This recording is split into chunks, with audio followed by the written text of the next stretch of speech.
Before we begin pressure point number 4, Insurrection Act and nationalizing the state's voting systems, I want to take a moment and listen to a clip of a previous Trump attorney and his viewpoint on what this administration is doing.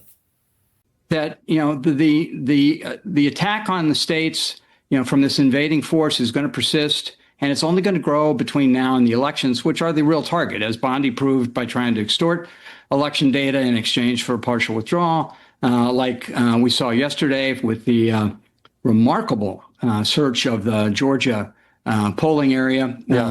FBI agents were seen searching a Georgia elections office, and officials say they left with many pallets of ballots. I want to be clear, this is for, as best we know, a past election, not the upcoming midterms, but they're trying to get physical ballots from when Trump lost 2020, tabulator tapes for the voting machines, ballot images, what they view as an initial count, something that could, of course, be debated depending on how you count, and the voter rolls from there.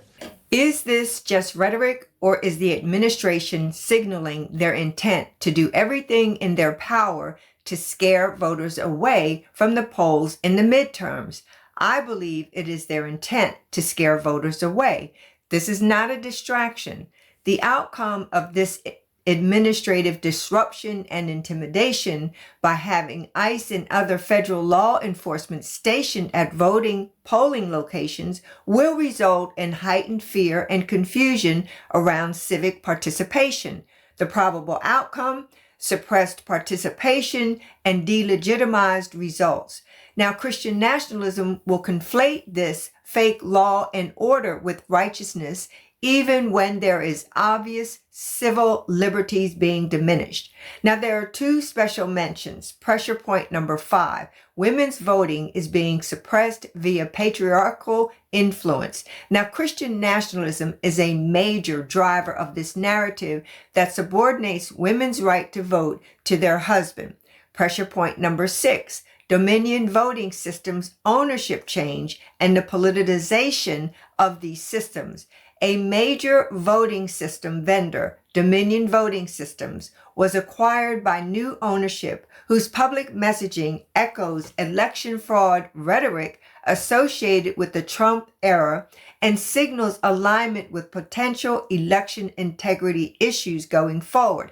Christian nationalism will frame this distrust of election integrity as moral discernment rather than political strategy. The bottom line: elections still happen, ballots are still cast, but the outcomes will shift. Power changes because the voter pool and ballot counts are narrowed and restricted through favoritism and ideology.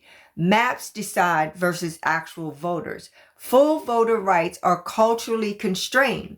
Now, how do we overcome this assault on our voting rights? Well, for one, vote early or in person where possible. If voting by mail, use manual postmark or official drop boxes. Use ballot tracking tools to respond immediately to notices that flag a voting error. Support independent redistricting. Participate in public map hearings and voice your concerns. Volunteer as poll workers and election observers. Support local election administrators publicly. Verify claims. Refuse fraud narratives without evidence. For Christians especially, reject conflating the kingdom of God with any nation or party. Treat voting as neighbor love, not tribal loyalty. Confront falsehoods about elections within faith communities.